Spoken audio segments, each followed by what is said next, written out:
Alléluia. Gloire à Dieu. Merci Seigneur, il est bon. Juste quelques petites annonces. Aujourd'hui, il y a Donato Anzalone. Qui c'est qui connaît Donato Anzalone ici? Quelques-uns, hein? Il vient régulièrement au Québec. Je pense que ça fait un bon 4-5 ans qu'il n'est pas venu. Mais bref, il est à l'église sur le Roc ce soir. Donc, ceux que ça y tente de se regrouper ensemble. Je sais que Jesse, tu y vas. Donc, il y a quelques personnes qui vont y aller. Donc, si vous voulez vous regrouper ensemble, c'est pas tellement loin, c'est environ 50 minutes. Fait que c'est un très bon enseignant. C'est un enseignant qui a beaucoup d'expérience, qui a vu des choses vraiment, là, oui.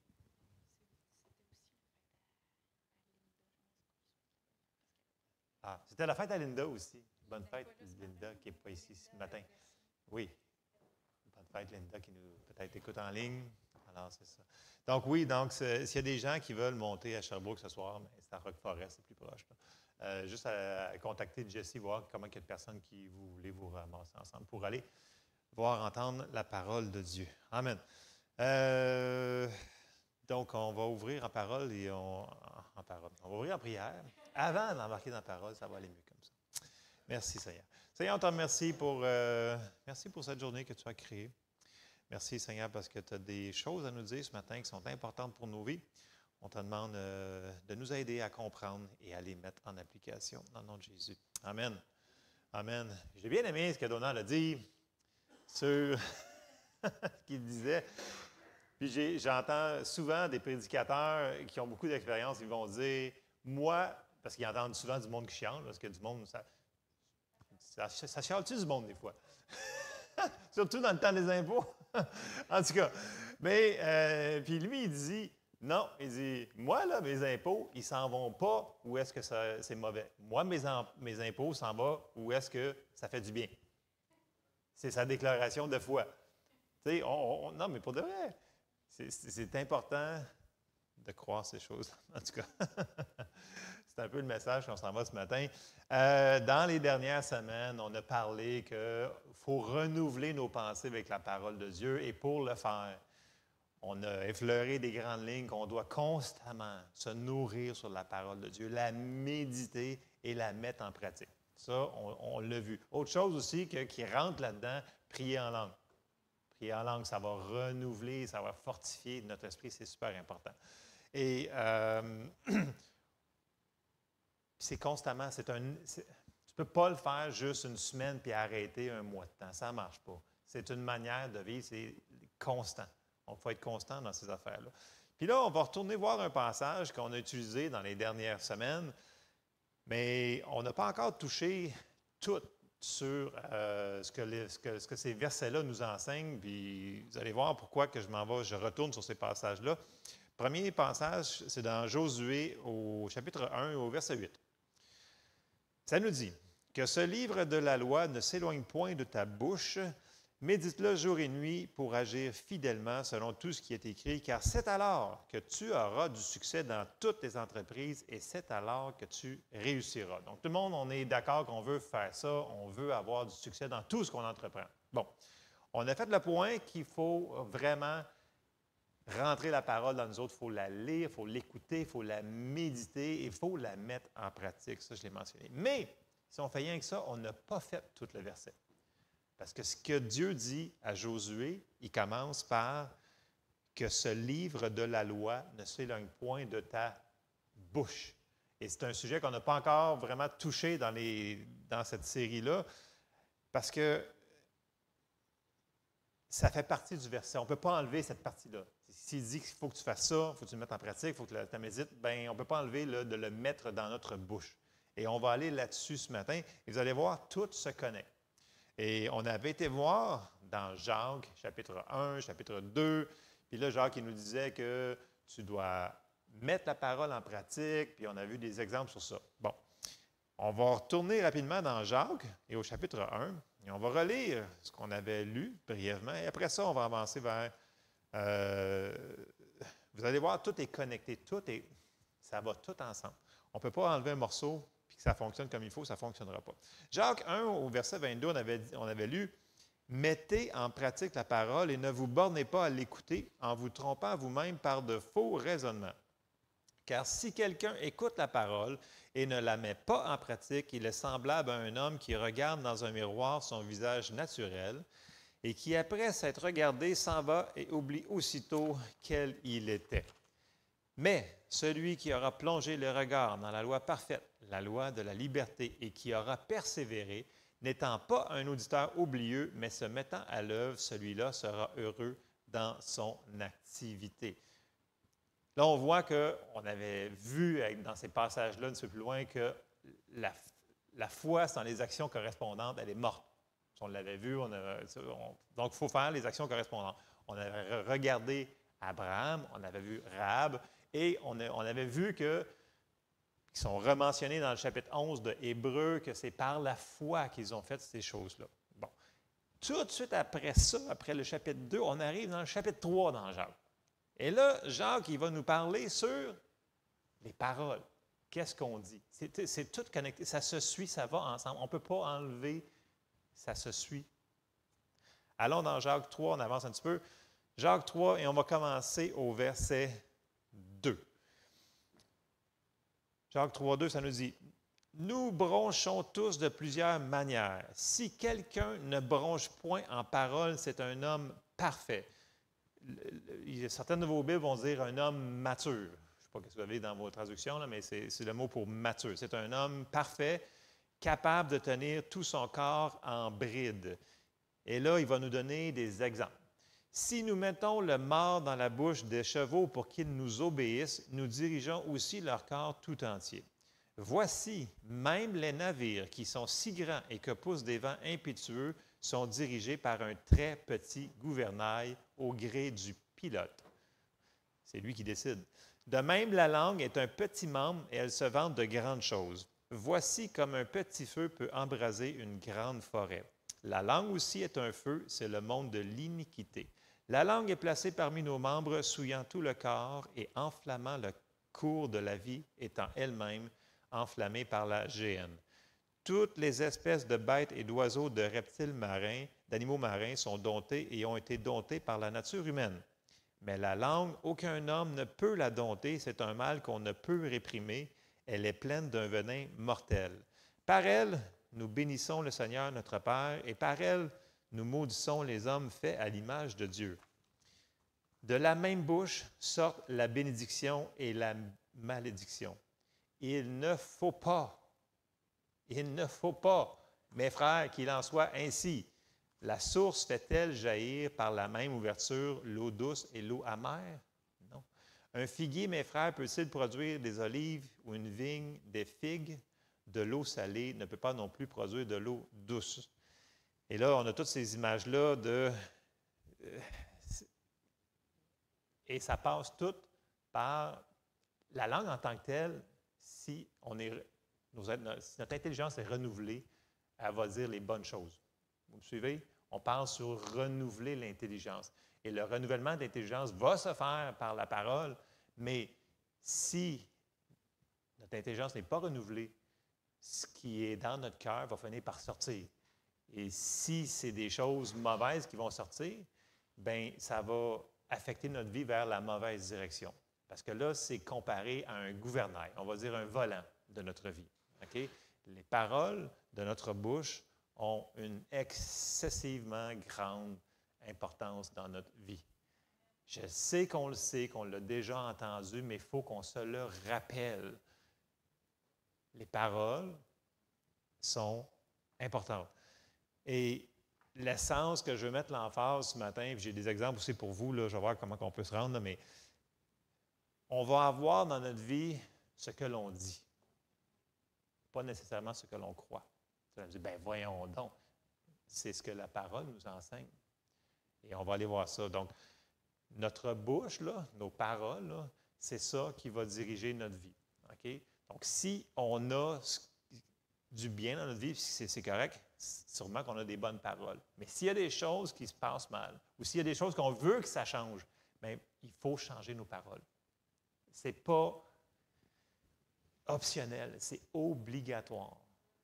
Fait que tous les exemples qu'il nous donne dans Jacques, c'est obligatoire. Si on veut avoir des résultats, des bons résultats, donc pas la malédiction, mais la bénédiction, il faut que nos paroles soient en conséquence de ça. On va aller voir. On va retourner à ce que Jésus avait enseigné sur la foi. Et vous allez voir, c'est connecté. On s'en va dans Marc 11. Puis là, dans Marc 11, vous vous souvenez, Jésus, il avait, pas longtemps avant, il avait parlé au figuier qui avait des feuilles, puis il a dit, à cette circonstance-là, il avait parlé au figuier. Il avait parlé aux situations. Marc 11, on va commencer au verset 20. Le matin, en passant, les disciples virent le figuier séché jusqu'aux racines. Pierre, se rappelant ce qui s'était passé, dit à Jésus, « Rabbi, regarde le figuier que tu as maudit a séché. » Il a dit qu'il a maudit le figuier, mais en réalité, qu'est-ce qu'il a dit au figuier? Il a dit que jamais personne ne mange de fruits de toi, à jamais. Fini. C'est ce qu'il a dit? Puis ça, c'était la malédiction, c'était la mort du figuier. Et sécher le figuier des racines. Le pouvoir des paroles. Puis là, il dit que nous autres, on peut faire la même chose. C'est ça qu'il dit. Ça, c'est le verset 21. Verset 22. Jésus prit la parole et leur dit, dans la Louis II, c'est « Ayez foi en Dieu ». Vous avez peut-être « Ayez la foi de Dieu ». C'est une peut-être plus précise traduction. « Ayez la foi de Dieu ». Verset 23. « Je vous le dis en vérité, si quelqu'un dit à cette montagne, ôte-toi de là et jette-toi dans la mer. S'il ne doute point en son cœur, mais qu'il croit que ce qu'il dit arrive, il le verra s'accomplir. » Je vais lire le restant du passage, ça va ensemble. Là. « C'est pourquoi je vous dis, tout ce que vous demanderez en priant, croyez que vous l'avez reçu et vous le verrez s'accomplir. » Verset 25. « Et lorsque vous êtes debout faisant votre prière, si vous avez quelque chose contre quelqu'un, pardonnez. » Il donne plein de choses en même temps dans le même enseignement sur la foi, afin que votre Père qui est dans les cieux vous pardonne aussi vos offenses. Mais si vous ne pardonnez pas, votre Père qui est dans les cieux ne vous pardonnera pas non plus vos offenses. Il y a beaucoup de choses là-dedans, mais je vais retourner au verset 23, parce que là, on a vu la prière, mais avant la prière, il y a les paroles. Puis il fait l'emphase sur les paroles.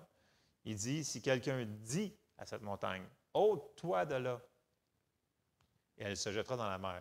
S'il ne doute point en son cœur, mais croit que ce qu'il dit arrive, il la verra s'accomplir. Donc, de la foi, il y a le côté de la prière, mais ce n'est pas là-dessus que je veux mettre l'emphase ce matin. On va parler sur le côté des paroles de notre foi. Notre foi, la foi parle. Vous savez que la foi parle? Souvenez-vous, ça commence, vous ouvrez votre Bible dans Genèse, Dieu dit.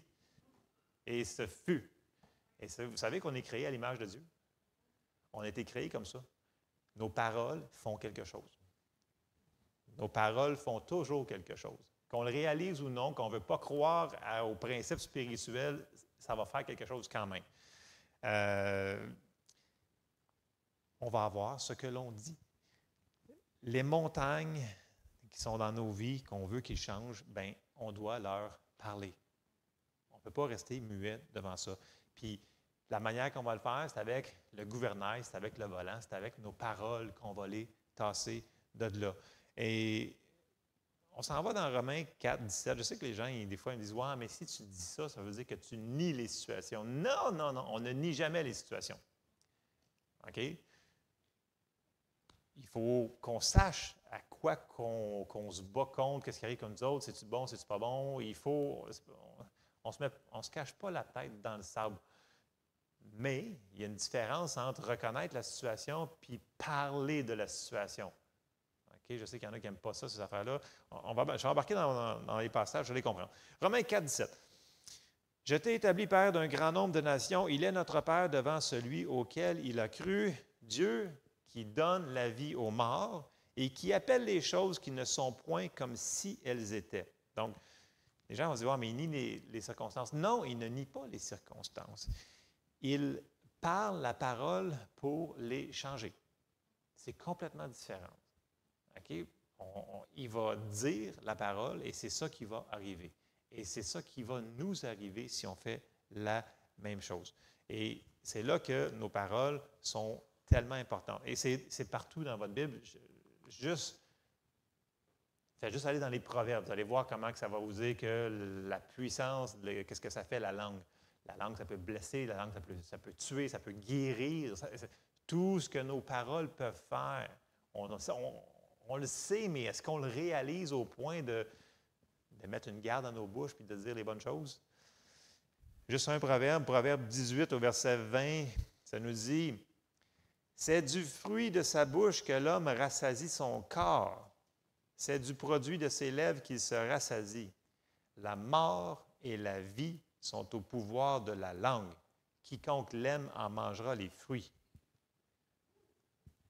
C'est assez direct, là, je veux dire. Là. C'est du fruit de sa bouche que l'homme se rassasie. Quand même. Non, mais c'est puis, tu sais, c'est dans les proverbes, il va le mentionner partout. Il l'a aussi dans les psaumes, il l'a dans les... Bref, on comprend le principe? On comprend le principe? OK. Bon. Et souvenez-vous, Jésus, c'est notre exemple, right? OK? Et Jésus, quand il était ici sur la terre, souvenez-vous que là, lui est en haut, c'est nous autres qui est ici sur la terre, c'est nous autres qui doivent faire les œuvres. OK? Quand il était ici, Jésus, il a parlé aux figuiers. Il a parlé aux tempêtes. Il a parlé à la fièvre. La fièvre, ça a-tu des oreilles? Ça peut-tu écouter? Semble que oui, parce que quand il a parlé à la fièvre est partie. Les paroles que l'on dit. Donc, vous allez dire, oh, mais c'était Jésus. Oui, mais on fait partie de son corps, puis il nous dit quoi faire. Il nous dit que nous devons mettre nos paroles en ligne. Et c'est ça qu'on doit faire. Bon, on va aller voir un récit dans l'Ancien Testament, mais je veux qu'on le regarde parce que, tu sais, des fois, on s'en va voir des récits de l'Ancien Testament. On dit, ah oui, ça c'est le fun, ça, on l'a entendu tellement souvent, fait qu'on le sait par cœur. On ne le connaît pas par cœur. La parole de Dieu est vivante. OK?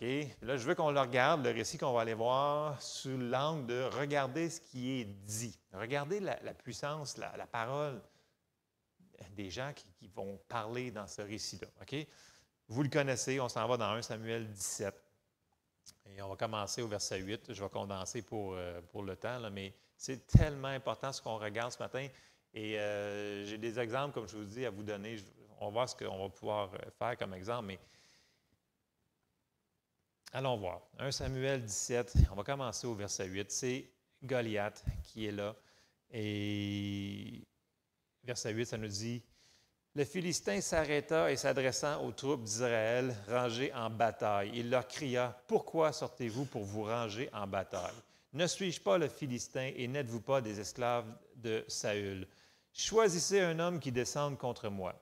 S'il peut me battre et qu'il me tue, nous vous serons assujettis. Mais si je l'emporte sur lui et que je le tue, vous serez assujettis et vous nous servirez. » Le Philistin dit encore « Je jette en ce jour un défi à l'armée d'Israël. Donnez-moi un homme et nous nous battrons ensemble. » Saül et tout Israël entendirent ces paroles du Philistin et ils furent effrayés et saisis d'une grande crainte. Et il faut se mettre ça pour nous ce matin. Des fois, il arrive des géants dans notre vie puis ils parlent fort. Ils parlent très fort. Puis là, tu te dis, bien, qu'est-ce que je vais faire? Mais tu n'es pas obligé de le laisser parler. Et la première erreur qu'ils ont faite, c'est qu'ils n'avaient jamais dû laisser faire ça. Il y avait toutes les alliances avec Dieu. Il y avait toutes. Il n'y avait pas d'affaire à le laisser parler. Il aurait dû tout de suite faire de quoi. Saül, il avait une tête de plus que tout le monde. C'est lui le premier qui aurait dû avancer avec son épée et aller commencer à le décapiter. Ils n'ont rien fait. Ils ont laissé les paroles les détruire jour après jour. Ça nous dit qu'il a fait ça 40 jours de fil. Matin, il se levait, il commençait à parler sa grande bouche. Le soir, avant de se coucher, il ressortait matin et soir. Il faisait ça, là. Puis là, ce que ça l'a fait, ils furent effrayés et saisis d'une grande crainte. Les circonstances de notre vie, les pensées qui arrivent, quand on parle des renouvellements de l'intelligence, on parle aussi aux pensées. Nous, on a le droit de parler aux pensées, vous savez? On parle aux pensées. Non, cette pensée-là, je ne la veux pas. OK? On a le droit de parler aux pensées, on a le droit de parler aux situations. Et ici, il fallait que quelqu'un fasse quelque chose. Mais là, il ne faisait rien. Et il s'en allait de plus en plus bas. Et si on continue dans ces versets-là, on voit qu'il était vraiment très effrayé et il n'était pas dans une bonne situation. Pourtant, c'était le peuple de Dieu. Il y avait toutes les alliances contre eux autres, pour eux autres, pour battre. Il n'y avait pas d'affaire à vivre ça. Nous autres aussi, on a plein de promesses. Et souvent, on vit des choses parce qu'on les laisse là. OK? Il y a une différence entre commencer à se battre puis qu'il y ait un délai dans la manifestation. C'est pas ça que je veux dire. Il y en a qui disent « Ah, ça c'est correct, ben, c'est parce que je peux vivre avec ça quand même. » Si Dieu te dit que tu n'es pas obligé de vivre avec ça, on n'est pas obligé de vivre avec ça. OK? On va revenir sur ce point-là, mais bref, il ne faut pas qu'on laisse ça arriver. Et là, on arrive à la journée 41, grosso modo, et tout le monde sait que là, c'est David qui arrive sur les lieux, et on s'en va à 1 Samuel au verset 23. Tandis qu'il parlait avec eux, donc il parlait aux Israélites, ses frères, voici le Philistin de Gath, nommé Goliath, s'avança entre les deux armées hors des rangs des Philistins. Il tint les mêmes discours que précédemment et David les entendit. C'est la première fois que David y entend ça.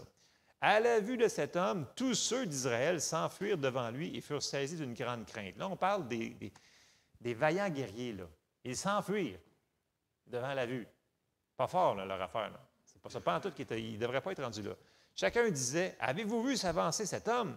C'est pour jeter à Israël un défi qu'il s'est avancé. Si quelqu'un le tue, le roi le comblera de richesses et lui donnera sa fille et il affranchira la maison de son père en Israël. Et là, David, il commence tout de suite à faire quoi? Il va commencer à parler. Regardez bien, verset 26. David dit aux hommes qui se trouvaient près de lui, « Que fera-t-on à celui qui tuera ce Philistin et qui ôtera l'opprobre de dessus Israël? Qui est donc ce Philistin pour cet incirconcis? » Ça veut dire, il n'y a aucune alliance, là, ce gars-là. Là. Nous autres, on a une alliance avec Dieu. Là. Lui, il n'y a pas d'alliance. Mais qu'est-ce que vous faites là? Qu'est-ce que vous faites? C'est ça, grosso modo, qui répond. Pour insulter l'armée du Dieu vivant. Première affaire, c'est qu'il commence à parler. C'est quoi cette affaire-là? Là? On voit sa foi qui parle. Il dit, on n'a pas... Qu'est-ce que vous faites? Vous ne faites pas la bonne chose. Là. Il commence à parler. Et David, il savait qu'il y avait une alliance. Là. Il avait vécu des choses. Et là, en parlant comme ça, nous autres aussi, il faut qu'on parle aux géants. Il faut qu'on fasse la même chose. Là. Ces paroles ont eu l'attention du roi. Fait que là, tout de suite, ceux-là qui tremblaient de peur, ils ont dit, écoute, lui, il n'est pas normal, on va l'apporter au roi. Il l'apporte au roi, il y entend ça, il fait, wow! OK. Puis même Saül, quand il l'a entendu, bien, voyons donc, tu ne peux pas faire ça. Regarde-toi. Il regardait dans le naturel. Si on reste dans le domaine du naturel, l'ennemi va toujours nous battre. Nous autres, il faut qu'on reste dans le domaine de la foi.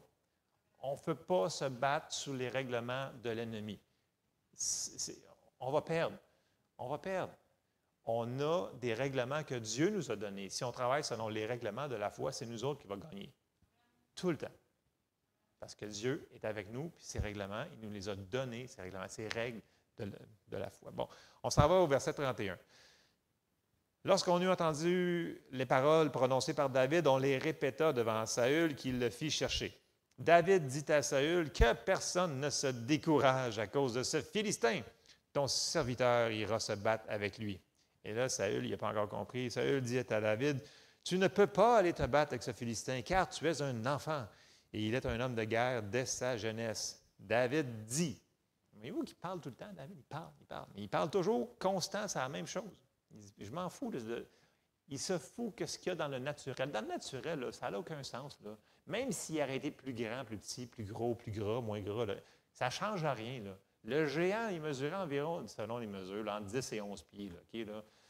Dans le naturel, il n'y a pas de chance. OK? Il n'y a pas de chance.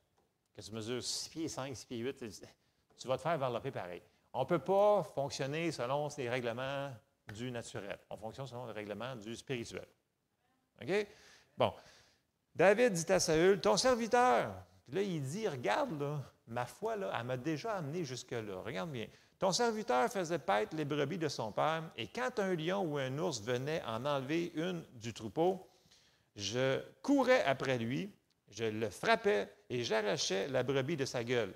S'il se dressait contre moi, je le saisissais par la gorge, je le frappais et je le tuais. » Écoute, un ours, un lion, c'est pas normal. Bref. Verset 36. « C'est ainsi que ton serviteur a terrassé le lion et l'ours, et il en sera du Philistin, de cet incirconcis. » Donc, lui, il n'y a aucune alliance, il n'est même pas dans l'équation, « comme de l'un d'eux, car il a insulté l'armée du Dieu vivant. David dit encore, il parle, hein, « L'Éternel qui m'a délivré de la griffe du lion et de la patte de l'ours me délivrera aussi de la main de ce Philistin. » Avez-vous compris ce qu'il vient de dire? C'est tout ça qu'il y a eu? C'est ça qu'il y a eu. Mais si elle dit, « Ouais, mais j'avoue qu'il est gros, hein? Boy, ouais, le bouclier, je n'ai même pas hâte de le lever, il sera mort. » Et on aurait le récit, David fut mort le 41e jour. Mais ce n'est pas ça qui est arrivé. Il y a eu quoi? Il y a eu ce qu'il a dit. La mort et la vie sont au pouvoir de la langue. C'est de ça qu'on va se rassasier. OK. Et Saül dit à David, « Va, va, et que l'Éternel soit avec toi. » Il n'était pas convaincu, le roi. Mais bon, David était convaincu. David, il a regardé avec les yeux de la foi, puis il a parlé tout le long. Si vous lisez au complet dans le contexte, parce que je condense, là, constamment, c'était des paroles de victoire. Lui, c'est un rien de rien. Moi, j'ai une alliance avec le Dieu Tout-Puissant. Okay? Nous autres, c'est la même chose pour nous autres. Les circonstances temporaires qui arrivent, tout ce qu'on voit ici dans le naturel, c'est temporaire. OK? C'est temporaire. Fait que, quand on prend les promesses de Dieu, on peut changer des choses qui sont temporaires. Amen? Donc, David, il l'a fait avec les yeux de la foi. Puis, comme je vous dis, peu importe le géant qui est dans nos vies ce matin, peu importe c'est quoi. Il y en a qui sont opprimés dans leur tête, qui ont la dépression, ils ont des choses comme ça. Il y en a que c'est la maladie, il y en a que c'est des choses. Nommez ce que vous faites face. Là. On ne peut pas se battre selon les règles de l'ennemi, puis se concentrer sur ça, puis tomber dans la peur. Notre foi ne fonctionne pas comme ça. Oui, elle fonctionne par l'amour. Là, j'embarque sur les paroles ce matin, mais on ne met pas sur la tablette tout ce qu'on a appris sur la foi. Là. Il y a la prière qui fonctionne, il y a toutes ces choses-là. Là. Je n'élimine pas ça. Je fais juste rajouter que dans les versets qu'on a vus, pour que ce soit complet, il faut rajouter l'importance de nos paroles. Et là, quand on a toute la patente, c'est là que ça fonctionne rapidement. OK? Bon. On avance au verset 40, et là, c'est là qu'il va avoir le combat. Il prit en main, David prit en main son bâton, choisit dans le torrent 5 pierres polies, et les mit dans sa gibecière de berger et dans sa poche. Puis sa fronde à la main, il s'avança contre le Philistin. Le Philistin s'approcha peu à peu de David, et l'homme qui portait son bouclier marchait devant lui. Le Philistin regarda, et lorsqu'il aperçut David, il le méprisa. Ça, c'est le diable. Il nous regarde, il dit, « Ah, t'es rien, t'es pas bon, blablabla, blablabla, blablabla. » Ça vous arrive pas, vous autres? Hein? Non, c'est pas rien. Ne voyant en lui qu'un enfant blond et d'une belle figure, le Philistin dit à David, « Suis-je un chien pour que tu viennes à moi avec des bâtons? » Et après l'avoir maudit par ses dieux, on s'en foutu, verset 44, il ajouta, « Viens vers moi, et je donnerai ta chair aux oiseaux du ciel et aux bêtes des champs. » Fait que, le diable, il va souvent parler très fort dans nos situations. Puis là, après ça, là, quand ça rampille, il dit, « Regarde, ça va encore pire ton affaire, là, ça ne marchera pas, tu ne l'auras pas, là. Lâche, arrête, ça ne marche pas. » Parce qu'il ne veut absolument pas qu'on mette les principes qu'on apprend depuis des années en application. Et une de ces choses-là, il ne veut surtout pas qu'on parle la parole de Dieu. Parler ce que Dieu nous a dit de dire. Parce que Dieu nous a dit que si on dit, la montagne, elle va se tasser. OK? Bon, verset 45. David dit aux Philistins, « Tu marches contre moi avec l'épée, la lance et le javelot, et moi, je marche contre toi au nom de l'Éternel des armées, du Dieu de l'armée d'Israël que tu as insulté. Aujourd'hui, l'Éternel te livrera entre mes mains. Je t'abattrai, je te couperai la tête. Aujourd'hui, je donnerai les cadavres du camp des Philistins. Là, ils commencent à être pompés. Là. Pas rien que toi, là, je vais tous vous exterminer. Vous comprenez? Là? Toute la gang. Parce que Dieu est avec moi. J'ai une alliance. Fait que Dieu est plus grand que tout. Fait que j'arrive. Il est en train d'écrire ce qui va arriver par ses paroles. Je donnerai les cadavres du camp des Philistins aux oiseaux du ciel et aux animaux de la terre, et toute la terre saura qu'Israël a un Dieu. On a une alliance avec Dieu. Et toute cette multitude saura que c'est ni par l'épée, ni par la lance que l'Éternel sauve, car la victoire appartient à l'Éternel, et il vous livre entre nos mains. Aussitôt que le Philistin se mit en mouvement pour marcher au-devant de David, David courut sur le champ de bataille à la rencontre du Philistin. Il mit sa main dans sa gibecière, il y prit une pierre et la lança avec sa fronde. Il frappa le Philistin au front et la pierre s'enfonça dans le front du Philistin, qui tomba le visage contre terre. Ainsi, avec une fronde et une pierre, David fut plus fort que le Philistin. Il le terrassa et lui ôta la vie sans avoir d'épée à la main. Mais ce n'est pas fini, là. Il n'a pas fini. Il a tombé, mais regarde, ce n'est pas fini. Il courut, s'arrêta près du Philistin, se saisit de son épée qu'il tira du fourreau, le tua et lui coupa la tête. Ça, c'est la foi qui c'est ça. C'est l'attitude qu'on doit avoir quand les choses viennent contre nous autres. Quand la maladie s'attache à nos enfants, puis on se dit, ah, ben c'est pas grave, on va les laisser se moucher pendant 14 jours. Non, non, non, non. On fait quelque chose, s'il vous plaît, pitié. OK? On fait ce qu'on sait qu'on peut faire. Bon, merci pour ça. Amen. Voyant que les Philistins, voyant que leur héros était mort, prirent la fuite. C'est contagieux. OK? Quand tu commences à avoir des victoires, puis tu le témoignes, les autres, ils vont le prendre, ils vont dire, OK, on y va. Puis l'ennemi va avoir peur, parce que l'ennemi a déjà peur de nous autres. Vous savez, c'est marqué, l'ennemi a peur de nous autres. C'est pas, puis là, nous autres, on est là, on a peur. Non, on a autorité. C'est nous autres qui l'avons. Est-ce qu'on va prendre nos armes, puis on va-tu commencer à refuser puis à se battre contre ce qui essaye de venir contre nous autres, puis nous mettre à terre?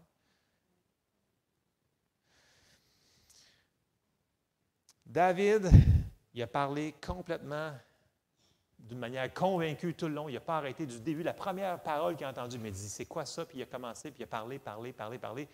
Et c'est ça qui est la clé, la constance. OK, je n'ai pas dit consistance, j'ai dit constance. OK? J'ai dit constant, tout le temps. C'est comme rentrer la parole de Dieu, il faut la rentrer constamment, mais il faut aussi que ça sorte constant. Puis là, un mois de temps plus tard, si tu arrêtes, bien, tu commences à mettre du sable dans l'engrenage. OK, vous me suivez? C'est constant. David était constant. C'est un homme selon le cœur de Dieu. Et on voit aussi que David est encore aussi, lui ici, par hasard, dans Hébreux 11, dans les héros de la foi, qui dit qu'il a fait ça par la foi qu'il a fait ça. Donc, il était jeune, mais il y avait les principes bibliques de son Dieu qu'il a pris, il a fait en application. Ce n'était pas compliqué. Mais dans la situation, là, si on se met là, en recul, là, vous auriez été à sa place. Là. Est-ce que vous l'auriez fait? Et c'est souvent ça, mais le Seigneur nous donne la grâce dans la situation qu'on est de faire face aux situations, vous savez. Parce qu'il a dit qu'il n'y a aucune épreuve qui va nous arriver qu'on n'aura pas la capacité de s'en sortir. Il faut s'en souvenir, ça. Et là, on se dit, ouais, mais je suis le seul au monde qui vit ça. Dans ta tête, peut-être. Mais, même si ce serait le cas, Dieu a dit qu'il n'y a rien qui va rentrer dans ton arène de combat que tu ne peux pas défaire. Fait que si ça vient contre toi, ça veut dire que cette affaire-là, elle va mourir. Si on décide, bien entendu, de prendre notre autorité et puis de se battre. Vous me suivez? Bon. Il faut qu'on parle aux montagnes qui arrivent dans nos vies, aux géants de nos vies. Il faut qu'on fasse la même chose. Il faut qu'on parle. Si quelqu'un dit à cette montagne, ôte-toi de là, jette-toi dans la mer, il aura ce qu'il dit. Et là, je vais vous conter une histoire. Mélodie, tu l'as-tu mis sur le... Ouais? Non? Ouais? Tu peux cliquer. Je vais vous sortir un exemple, parce que c'est un exemple que j'aime bien. Moi, j'aime bien l'enseignant qui s'appelle Keith Moore. Je le répète souvent parce que c'est un enseignant qui est là depuis longtemps. Puis là, sur son site, tu descends. Vois-tu la petite croix là, qui dit hurting? Hurting, ça veut dire que vous avez mal. OK? Fait que tu cliques sur hurting, poup, puis là, tu descends un petit peu, puis tu as des icônes qui vont apparaître. Descends. Puis là, c'est un genre de... sur son site, il a mis des choses, c'est des bouts de prédication qui a dit, bon, ben, tu fais face à telle affaire, ça va mal, là, tu cliques là-dessus, puis là, tu as une prédication, une petite capsule d'environ, des fois, c'est juste 10 minutes, des fois, c'est juste 20 minutes, pour nous aider dans la situation qu'on vit, tu sais, d'avoir des ressources rapides. Tu dis, écoute, là, je suis en train de vivre ça, qu'est-ce que je fais? C'est quoi déjà les versets? Tu t'en vas là, puis tu cliques là-dessus, puis ça te donne des prédications qu'il a déjà données, puis qu'il a vu des résultats, donc des témoignages. Parce que lui, dans son Église, après la louange, il y a vraiment des témoignages. OK? Puis pour être sûr que ce ne soit pas trop long, ils vont éditer les témoignages. Donc, il y a une personne qui va lire les témoignages. Et dernièrement, il a encore dit, bon, en passant, je pense que c'est là 4 semaines, après avoir lu les témoignages, lui, il embarque puis il commence à prêcher, mais lui, il prêche un petit peu plus longtemps que nous autres. Bref. Puis là, il fait un petit commentaire, il dit, il va parler sur un des témoignages encore qu'il a reçu par rapport à ces affaires-là. Okay? Parce qu'il met plein de choses en ligne qui sont gratuites. Donc, on peut aller voir. Il y en a qui sont, bien entendu, en français, mais vous pouvez aussi faire Google Translate, peu importe ce que vous faites là, pour l'avoir en français, pour ceux qui veulent l'avoir en français. Bref. Et je vous raconte une de ceux-là qui est dans la section Addiction. Addiction, c'est dépendance, oui, c'est ça. Tu es pogné avec quelque chose, OK, mettons.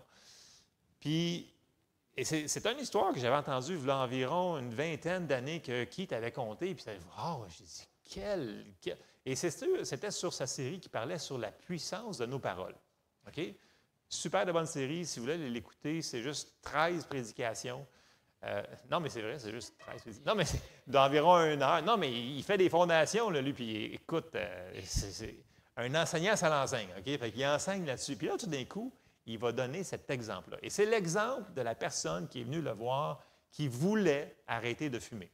Okay? Parce que quand je parle sur la cigarette, il y en a qui disent « Ah, mais t'es contre la cigarette. » C'est pas ça que je suis pour les gens qui veulent se sortir de la cigarette.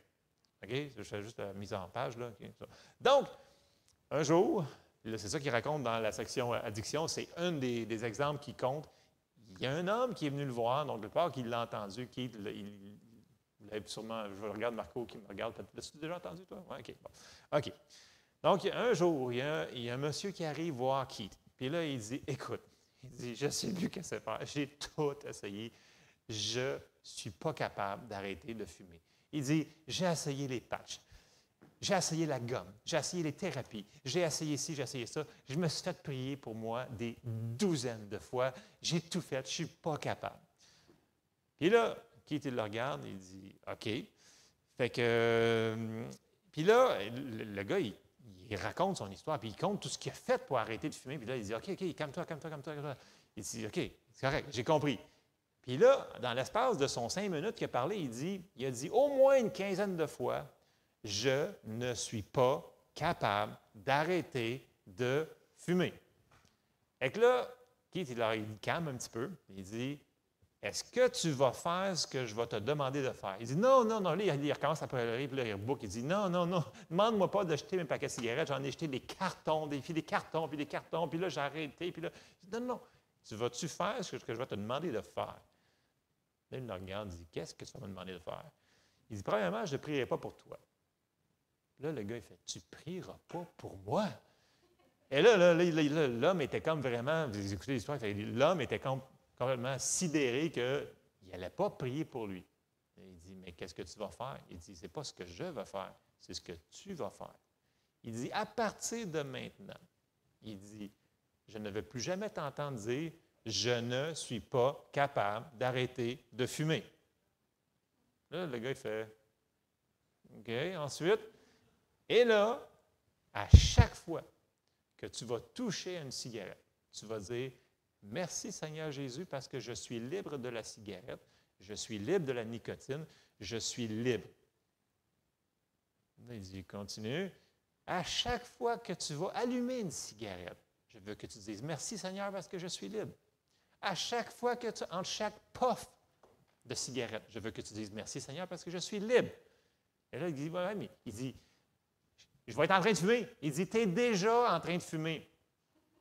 Comprenez-vous ce qu'il est en train de dire?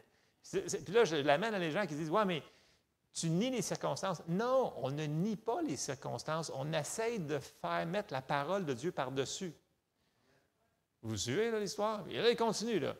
Écoute, le gars, il fumait. Là. Il se levait la nuit pour fumer. Là. On se comprend-tu que le gars, il fume? Là? OK? Et là, il dit, à chaque fois que tu vas allumer ton lighter, tu vas dire, merci Seigneur, parce que je suis libre. Quand tu vas les acheter au dépanneur, merci Seigneur, parce que je suis libre. Et là, il dit, est-ce que tu vas le faire? Il dit, bien, j'ai tout essayé. Il dit, je vais le faire. Alors là, le monsieur, il prend la décision de qualité de commencer à faire ça. Et à chaque fois qu'il touchait à une cigarette, Il dit, merci Seigneur parce que je suis libre. Puis là, entre chaque puff qu'il fumait, merci Seigneur parce que je suis libre. Et là, il en fumait des cartons, là. On s'entend qu'il en fumait une barge, là, OK, là? Et là, il continue. Puis là, il dit, c'est devenu comme une habitude. Merci Seigneur parce que je suis libre. Et c'est ce qu'il disait, et ce qu'il disait, et ce qu'il disait. Puis là, il continuait à fumer. Là. Il fumait comme une cheminée, encore et encore et encore et encore. Jusqu'à temps, il dit, un jour, j'étais sur le coin d'une rue. Là, il disait n'importe où, là, peu importe où est-ce qu'il était, parce qu'il fumait tout le temps de toute façon. Anyway. Fait que là, il dit, j'étais sur le coin d'une rue. Et il dit, tout à coup, parce que là, il est habitué, je sors ma cigarette, je dis, merci Seigneur parce que je suis... Et quand il a dit, pour le dire, I'm free, il dit, ça m'a frappé. Et là, j'ai réalisé que j'étais libre. Et à partir de là, il dit, il a acheté la cigarette et j'ai même plus eu le goût d'en avoir depuis ce temps-là. Et que là, c'est pas fini. Il dit, il faut que j'aille dire ça à Brother Keith. Et que là, il s'en va voir la prochaine réunion, frère Keith Moore. Puis là, il l'attend qu'il finisse son sermon. Puis là, l'autre, il le voyait dans le coin. Puis là, il dit, il faut que je te compte. Il dit, j'ai pas besoin de le savoir. Il dit, tu verras Dieu. Il dit, quoi, qu'est-ce qui est arrivé? Il dit, écoute, j'étais sur le coin d'une rue. Puis là, il dit, je l'ai fait le jour, la nuit. Je l'ai dit, je l'ai répété. Puis là, à un moment donné, il dit, ça m'a frappé. Puis là, je suis complètement libre de la cigarette. Puis là, il compte cette histoire-là. Puis là, les gens sont dans la salle, sont comme, wow! La puissance des paroles. Parce que il prend de la série que je vous dis, la puissance de nos paroles. Mais là, ce n'est pas rien que ça. C'est que ce témoignage-là, il l'a mis sur le site là, une quinzaine d'années. Mais c'est arrivé avant ça, cette histoire-là. Mais à plusieurs. Puis là, la dernière fois qu'il l'a dit, il y a eu plusieurs centaines de témoignages de gens qui ont fait la même affaire. Il y en a qui voulaient le faire, mais ils ne l'ont pas fait. Ceux-là qui l'ont fait ont eu des résultats. Puis là, il y a eu des centaines de témoignages de gens qui ont été délivrés. Mais là, quand je l'écoutais, il y a 3 semaines, il a dit, ah bon, on a encore eu un bon témoignage ce matin sur quelqu'un qui a été délivré de la cocaïne et de l'héroïne. Ça fonctionne sur les médicaments, ça fonctionne sur les drogues dures, ça fonctionne sur toutes ces affaires-là. S'ils font la même chose que ça. Bon, pour ce monsieur-là, ça l'a pris environ 1 mois de temps pour que ça... Tu sais, quand que dans Jacques, ça nous dit, un cheval, ça tourne plus vite qu'un bateau, right? OK? Donc, il y a des choses qui peuvent prendre plus de temps puis moins de temps. Ce n'est pas ça le point. Le point, il dit, tu fumes déjà, mets donc tes paroles en conséquence, ça va finir par changer ce que tu es en train de vivre. OK? C'est la même chose pour nous autres. Puis là, vraiment, là, il y a des exemples de gens là, qui sont vraiment là, drogués, là, ils sont accros, là, leur système, ils ne peuvent pas, ils ont fait plein de choses, puis ils disent, je ne peux pas. Mais là, il dit, arrêtez de dire, je ne peux pas. Par contre, il ne dit jamais aux gens, arrête tes médicaments, arrête ta cocaïne tout de suite, arrête ça. Non, il dit, fais juste, arrête de dire, je ne peux pas me... Exemple, on va prendre le monsieur qui fumait, je ne peux pas arrêter de fumer. Tu arrêtes de dire ça, tu dis, je suis libre de la nicotine, cigarette, peu importe ce qu'il y a dedans. Je suis libre. Savez-vous la différence? Donc, tu arrêtes de dire une affaire, je ne suis pas capable de faire ci, je ne suis pas capable de faire ça. Mettez-les dans n'importe quoi. On le prend pour ça, là, mais mettez-les dans n'importe quoi. Là. Je ne serai jamais capable de payer mes comptes, de whatever. Je ne serai jamais capable d'avoir ma guérison. Je ne serai jamais capable d'avoir une tête saine. Je ne peux... Arrête de dire ça.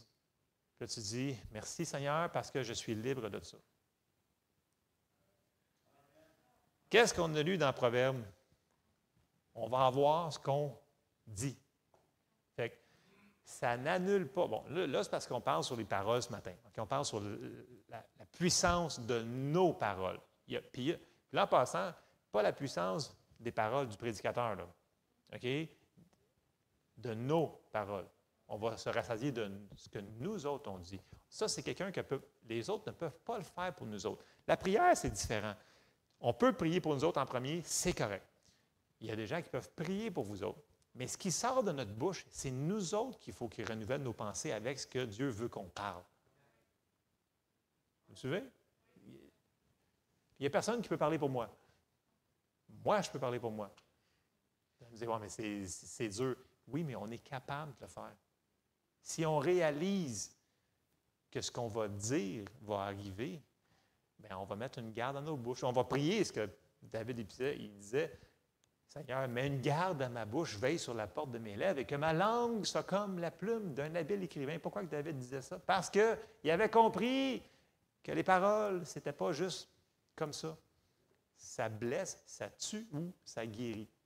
Et c'est ça qu'il faut qu'on rajoute dans le renouvellement de l'intelligence. Puis, je l'avais vraiment à cœur, cet exemple-là, pour ce matin, parce que c'est un exemple qui est simple, mais en même temps qui est très puissant. Tu sais, c'était pas si compliqué que ça. Les gens disent, ouais, mais il n'a pas prié, tout le kit. Il avait déjà prié, OK, là. Il restait une partie à faire, de dire, changer sa confession. C'est la partie qu'il n'avait pas faite. Pourquoi il a dit, je ne prierai pas pour toi? Parce qu'il avait besoin de mettre ses paroles en conférence. Tu sais, en l'espace de 5 minutes, si la personne te dit 15 fois, je ne suis pas capable. Ça ne marche pas, là, parce que de l'abondance du cœur, la bouche parle. Si le cœur est rempli de ça, ça veut dire que la foi, le verset il est resté ici, donc il n'est pas descendu jusque dans le fond. Là. Puis quand c'est rendu dans le cœur, c'est là que quand on le dit, ça va avoir une rapidité d'exécution. Il faut que ça descende dans le cœur. Bref, je sais que vous me dites, ouais, mais ces gens-là, c'est des gens spéciaux. Non, ben oui, ben, ils sont utilisés par Dieu, mais dans le sens que ce qu'ils ont appris au fil des années, ce qui a fonctionné, toutes les milliers de personnes qui ont réussi à aider par la parole de Dieu, il n'a pas prié pour la personne, là, OK? Parle juste en l'aiguillant par ça. Bref, vous comprenez ce que je veux dire? C'est des choses qu'on est capable de mettre en application aujourd'hui, dans nos vies, dans ce qu'on fait face. Puis, si on veut que le Josué 1,8, là, que ce livre de la loi ne s'éloigne point de ta bouche, médite-le jour et nuit, il faut qu'on la rende. Ça va être complet si on la met dans notre bouche aussi. C'est là qu'on a la totalité et c'est là que Dieu va vraiment pouvoir agir. Ça prend le tout. On ne peut pas enlever un morceau puis prier puis dire, OK, je vais prier pendant 24 heures cette semaine, mais tu parles encore contre la parole de Dieu. Ça ne marche pas. Dieu dit que si tes paroles sont contre lui, ça ne fonctionnera pas. Dieu ne peut pas nous obliger à parler. On a une volonté. Bref.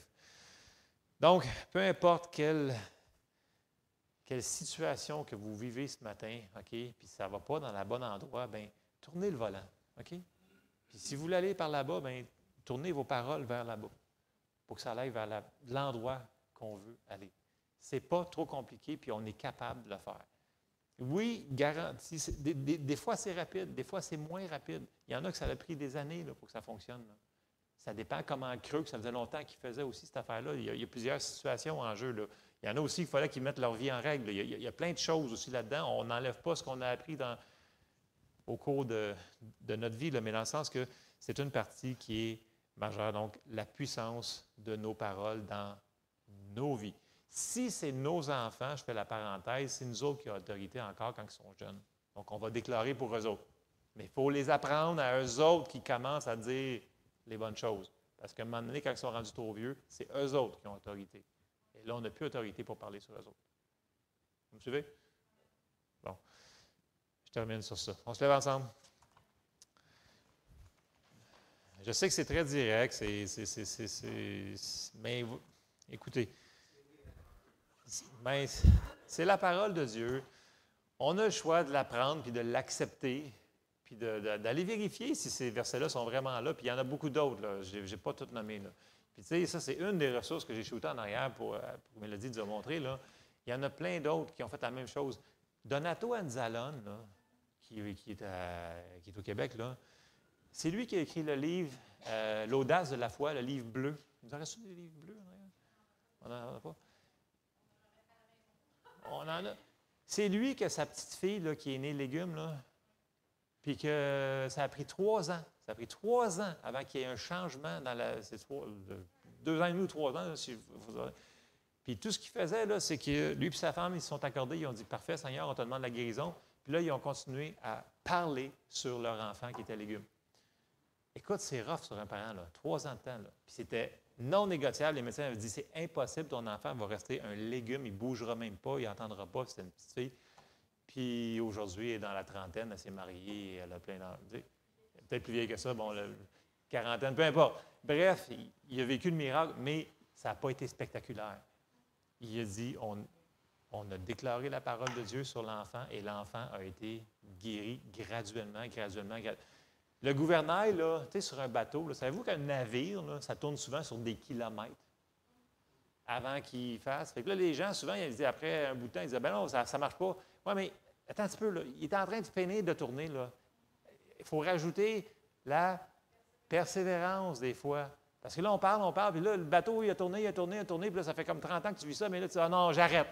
Là, le bateau, il est sur le bord d'arriver, puis là, le bateau va retourner dans le courant. Non, il ne faut jamais arrêter. Donc, quand on se bat jusqu'à la fin. Jusqu'à temps qu'on coupe la tête qui est à terre. Là, tu pognes la tête, là, ça dégouline. Tu comprends?